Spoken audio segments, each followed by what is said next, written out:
This is the Fairline Squadron 68, and keen-eyed viewers will realise that we actually tested this boat back in 2019. If you want to watch that video, then there's a link up here or below this video. However, in 2022, Fairline have made some significant changes to their flagship, including a redesigned exterior and some big changes on the inside as well. So we're going to look at all of those, and we're also going to take it for a sea trial. So stick with us.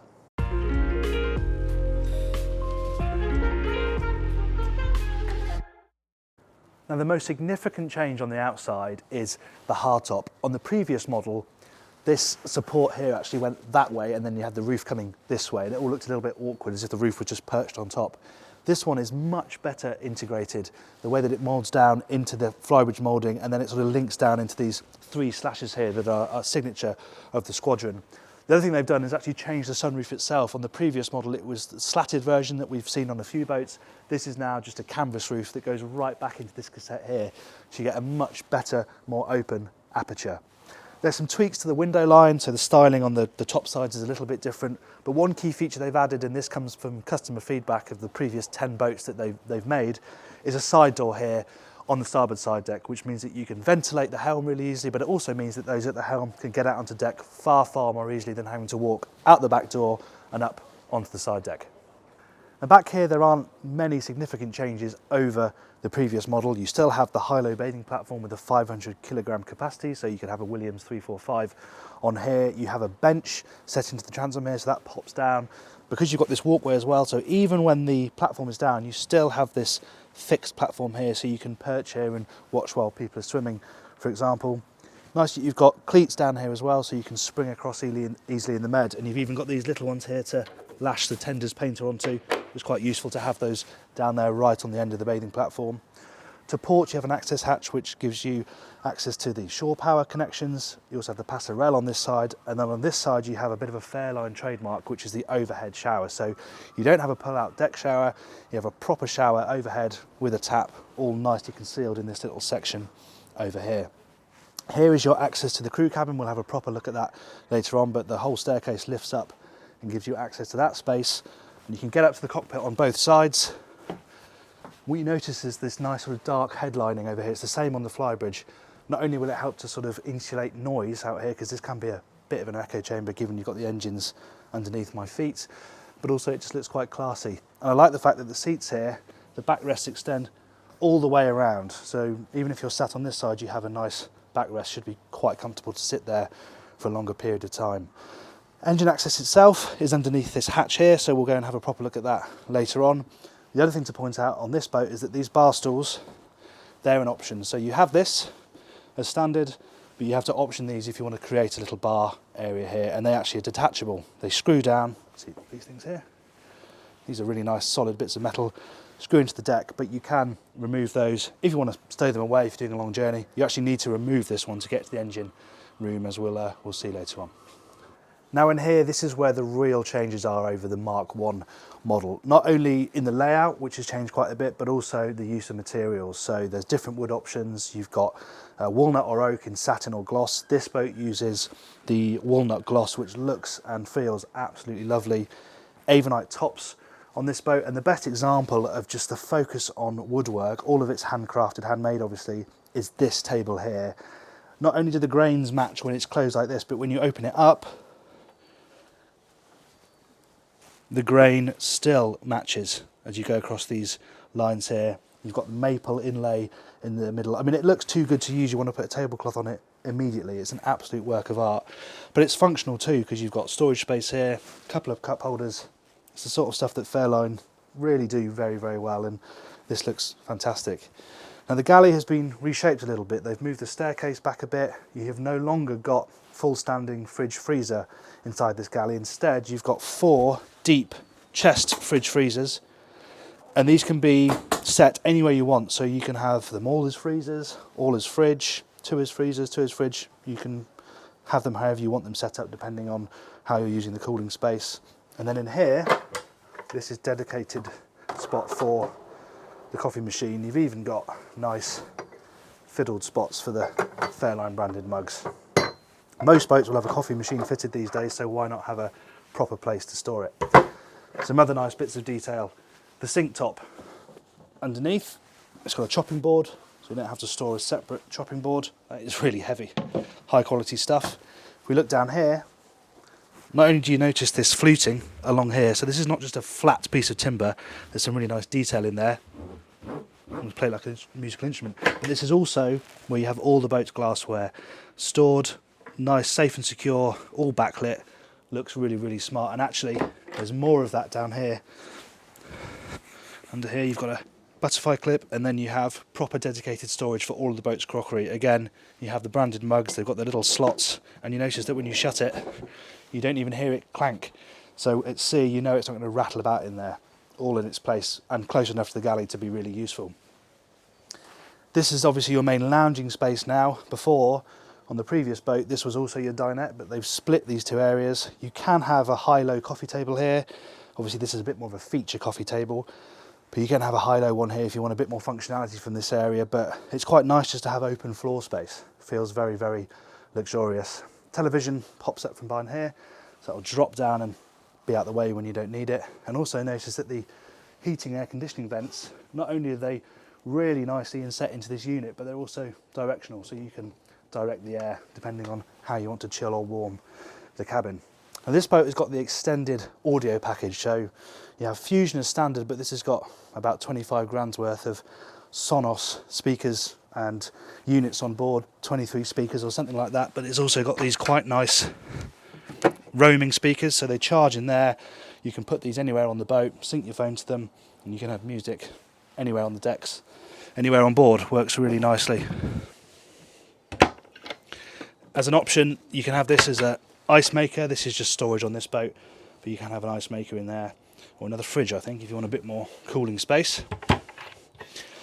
The configuration of the helm is pretty similar to the previous boat. New helm chairs, look really smart. We'll see how comfortable they are out at sea.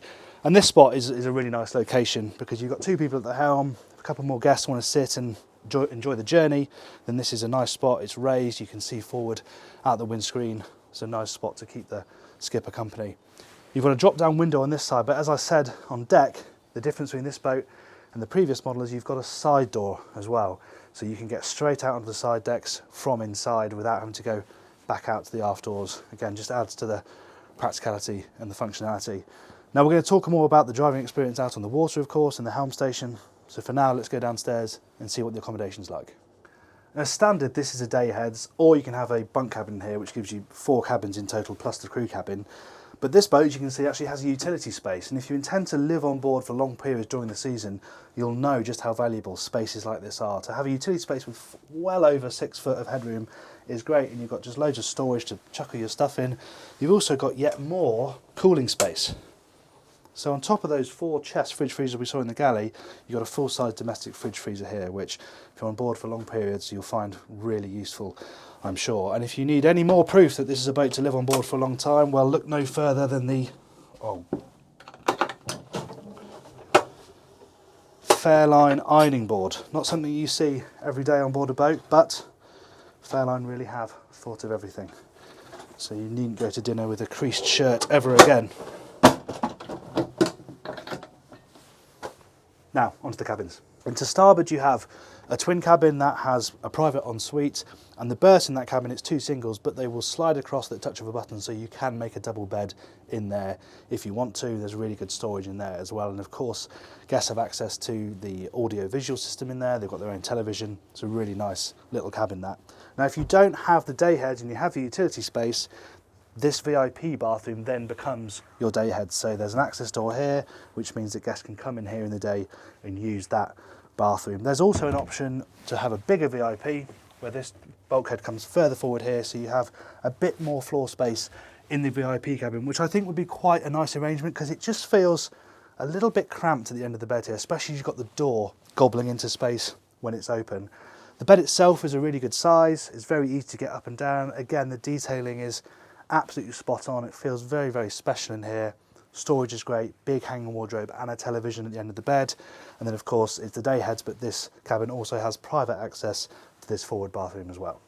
Down here in the master, it's a very generous space, but a bit like the VIP, with the door open, it does gobble up a fair bit of space. You can see it holds in place here on a magnet.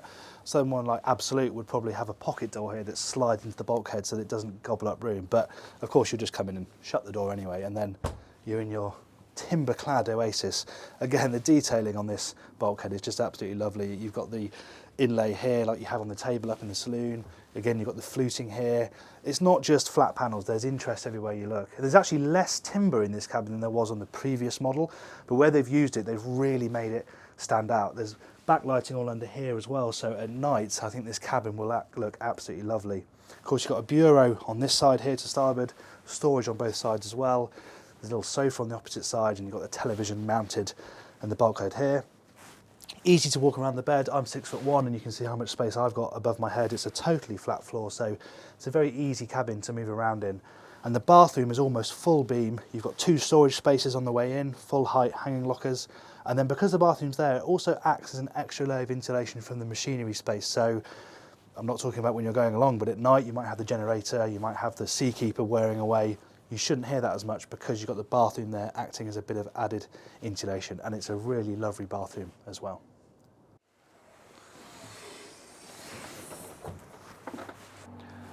This then is the crew cabin. It's an optional extra. If you don't have this, you'd have a huge storage lazarette, but a lot of owners will spec this and then have the utility room on board. So they sacrifice the cabin in there, but they feel that this cabin is comfortable enough and luxurious enough that they would have guests here for the odd night. And it is nicely finished. You've got the same woodwork in here than you have in the main accommodation. Got a window up here, so there's a bit of natural light. In fact, Fairline were one of the first brands to do this on their old Squadron 6555, and it's been copied ever since. But it's still nice to have some proper natural light in here, not just the artificial light. The berths aren't enormous, they're quite long, but they're a little bit narrow. But there is at least some storage space in here, and there's a separate bathroom. Now, as I mentioned earlier, engine access, you have to unscrew the deck screws, move this stool here, and then you have this good sized deck hatch. It's heavy again, up she comes. And then you have really nice access through this ladder and you're down into the space.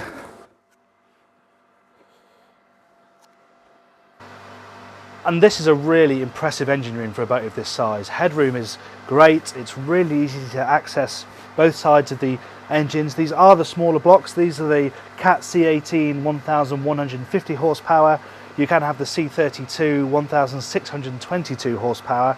These are slightly smaller blocks, so getting around them is easier, but even with those bigger lumps in here, I think you'll be fine getting around them. And the main thing is it's just so easy to move around. There's just loads and loads of space down here. It's really well lit, everything's nicely labelled, all the cables are nicely tied away. It's very, very tidy. You have the generator set underneath the ladder here. In terms of stabilisation on this boat, you can either have Sleipner fin stabilisers, or you can have a seakeeper, which this boat has got, and that's actually tucked right aft. There's a little passageway down the side of the engine room, which allows you to get back there to that and the hydraulics. Essentially everything is very easy to access and very neat, and I like the fact that you've got your fuel filters mounted up here. Obviously the tanks are either side, you have switch over between the filters, and you have clear bowls as well, so with your eye you can really easily see if there's any dirt in the fuel. This size of boat is probably on the cusp of being owner run and crew run, so it's good to know that if you are running it yourself, it's an easy and safe boat to move around on. Side decks are nice and wide, there's a decent tow rail, you've got a really good handhold running almost the entire length of the structure here, and obviously really good guardrails that are a little bit low if I'm being really picky, but they're really substantial, and you know, obviously they run all the way fore and aft, so you've got plenty of safety as you make your way forward. And then you're here at the foredeck, and one of the changes they've made here is there used to be little doors either side of the Portuguese bridge with really lovely pantograph hinges that they've actually removed because they found that owners weren't really using them. They really did kind of clean the profile from side on, but really they were just an annoyance and people stepped over them. So now it's completely open, which makes it really nice and easy to move from deck to deck. And this is a really nice separate socialising space. You've got the cockpit, you've got the flybridge. If you just want to sunbathe, get away from prying eyes on the quayside, this is a really good spot, and you can have a fixed table in here as well as you have a bit of a dinette set up here if you need it. You feel good and secure moving up using this staircase. It's sort of boxed in, so you feel well protected. The treads are a good size. I love the inset lighting as well. You've got a good handhold to heave yourself up to the top deck, which again isn't that different from the previous model, the main thing being this hardtop that we've already discussed. The other thing they've added is this sunshade here, so that stores back here. It's actually got some tie downs so that you can lash it to poles at the end of the Flybridge, which means you can actually go along at full speed with this up if you want to. You can also have this back area completely open. Personally, I think this furniture looks great. It's a really nice place to come and sit. Certainly if you're stern to a quayside, it means you can survey everything that's going on, but you're up away from it. It's a bit more private, and these are just really nice, comfortable, relaxed sun loungers. I think that layout works really well. And this is where your wet bar is, and the Fairline quality shines through again. This lid is just really, really substantial, smooth on both sides. It's just beautifully executed. Sink here as well, more cooling space. And it's good because it's away from the seating area. If you put this in, it means the smells are just going to move away from people who are sitting there at the dinette. And the dinette is again a really good space. Again, the detailing on the table is lovely. You've got these pop-up lights just to give you a bit more ambient light. You notice there's blue lighting underneath all of this furniture. I think at night up here it's going to look and feel really nice. And actually you can have a pop-up television here that's glare-proof, water resistant. It means you can watch television up here if it's a particularly nice evening. This is just a bit more storage on this boat, almost a mini bar area. You've got some storage here for bottles and glasses, even more storage down here. So you can have a set of crockery up here as well, which means it's easier than sort of running everything up from the galley. The layout forward has changed a little bit. This used to be a bit of a complicated half seating, half sun pad area. They've just gone for U-shaped seating now with this lower coffee table as one option, or you can have a high-low table as downstairs. But with this option, this is fixed, but there is a cushion that goes on top, so you can make a sun pad here if you prefer. And like downstairs, we'll talk more about the helm station out at sea. And on that note, I think it's time to hit the water.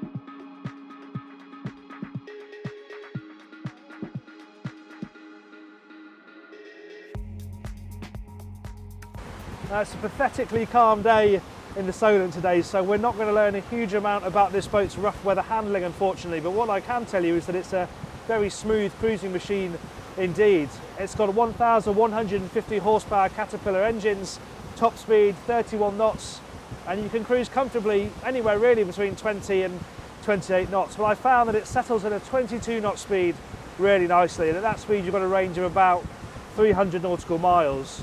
You've got a 4,200 litre fuel capacity, so if you drop it down to say 8 knots, that range rockets up to 750, maybe 800 miles. So you can really cover some ground, especially if you're happy just to slow it down a bit.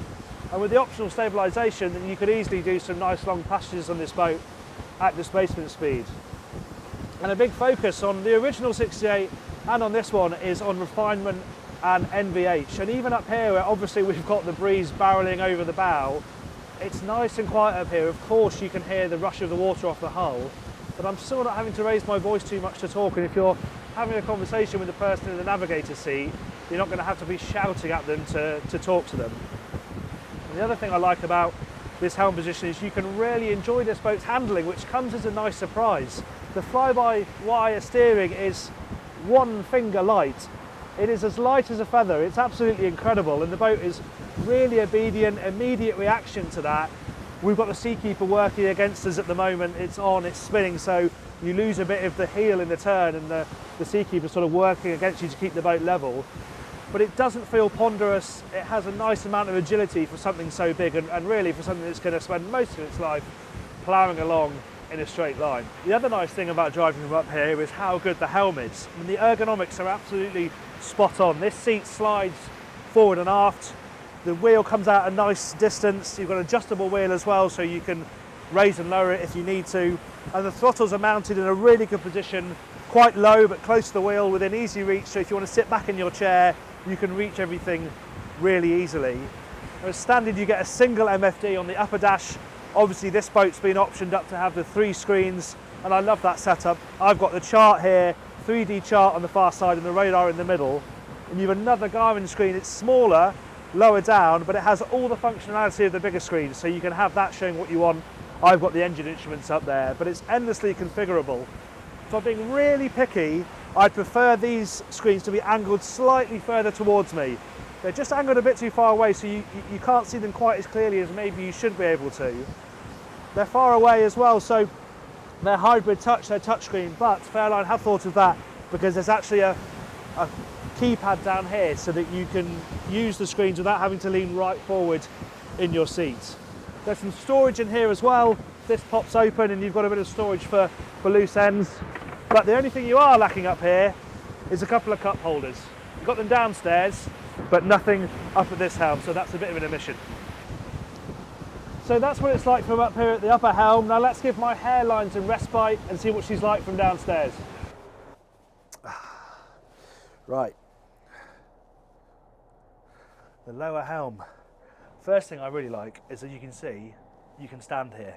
If you're over 6 foot, if you're, well, so 6'2", you're going to probably be stooping a bit. But for me, this is just right, and I like the fact that you can use the seat base to lean against, and you've obviously got a bit of a footrest down here. Of course, these are perfectly nice, perfectly comfortable helm seats, but sometimes it's just nice to be able to stand at the lower helm if you're coming into an unfamiliar harbour or berthing. It's nice to be able to stand. The other thing you notice is that Fairline decided to put the wheel as centrally as they can. The reason they've done that is because there's quite a big mullion on this starboard side. If the wheel was there, that would create quite a blind spot. So it's a sensible decision. However, it does mean that the skipper isn't as close to the side door as the navigator. It also means that the skipper has to move out the way every time the navigator wants to get away from their seat. So there's a bit of a compromise there, but actually I think this central position gives you such a good view out. It is a compromise worth having. And down here, you realise just how quiet this boat is. It's really easy up onto the plane. We've got Lenco trim tabs on this boat, and you don't really notice whether you need them or not upstairs because you've got such a good elevated view. But down here, if I get up to cruising speed, the natural running attitude is still really good, and I don't feel the need to engage the trim tabs at all. She runs at a really nice angle. And then, yeah, here we are, 22 knots.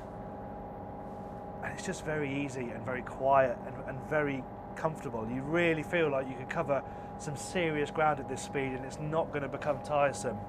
This is probably the speed you're going to spend most time at when you're cruising on board this boat. And it just feels like it could comfortably hoover up the miles, absolutely no problem. Helm station is actually a very similar layout to upstairs. The angle of the screens is better, especially if you're standing. And you still have the separate control pad here down here as well, so you don't have to use the touchscreen if you don't want to. And actually, if it's really bouncing around, which is unlikely on this boat, but it will happen, sometimes you don't want to be stabbing at a touchscreen. It's nice to have a proper button. Again, you've got the 3 MFDs, you've got the smaller MFD lower down. Obviously, you've got control for your bow and stern thruster. And I love the finish of this dash. Obviously, you've got moulding a bit higher up, leather, but then down here, it's just beautiful walnut. You know, they didn't have to do that. Most manufacturers would just have that as GRP, or you'd have a covered in vinyl. To have proper wood down there, it's got a real sort of Bentley-esque effect, and that extends down here to the companionway as well. The fit and finish on this thing really is absolutely delightful. A couple of other things to note: you do have cup holders down here. There's a big one down here just behind the VHF handset. There's two actually between me here. There's also an induction charging point down here for a mobile phone, so you can put your phone in there, know it's safe, held in that tray, and it's going to charge while you're doing it. So only a couple of things that let the side down here, little flies in the ointment, and that is the vents here. These just are not becoming of a boat that costs £2.5 million. They're a bit cheap and nasty. Apart from that, everything at this helm is really, really impressive. As you'd expect on a modern boat of this style, you have full digital instrumentation, so I have all of the boat systems at my fingertips here. I've got it on the smaller screen, but if you wanted it on this bigger screen, you could do that. But the other thing to point out, as well as having it all here totally remote controlled, you have got a separate switch panel as well with analog gauges for tank levels and proper switches as well. So if the screens go down for whatever reason, you still have control of those functions from the switch panel down there. So it's traditional shaft drives on this boat, twin shafts obviously, and we've got these lovely ZF gearboxes and their throttles, and it means here in the marina you've got loads of good fine control. It's really positive in and out of gear, so you're just clicking through, don't really use the wheel at all. I've just got the wheel dead straight ahead, and then you just use the positivity of this drive in and out of gear to to move the boat around as you wish. Of course, on top of that, you've got side powers, proportional bow and stern thrusters, so they sort of build up their power as you ease the joystick from one side to the other. They'll also hold the boat in position, so if you are on your own, you get alongside, you put them both to one side, press hold, and then the boat will pin itself to the pontoon effectively, so you can get off and do the lines if you're single-handed. But she's a big boat, but with all this control, she doesn't feel too intimidating around the marina. It's not often we revisit a boat just 3 years after we tested the original model, but the Fairline team have been over this with a fine-tooth comb and made so many little changes that it definitely warrants another look, and I'm glad we did, because this is now a really comprehensive, brilliantly put together package. It is the flagship Fairline. It's a really important boat for the brand, and what's really exciting is how what's been started on this boat can now inform what happens in the rest of the range.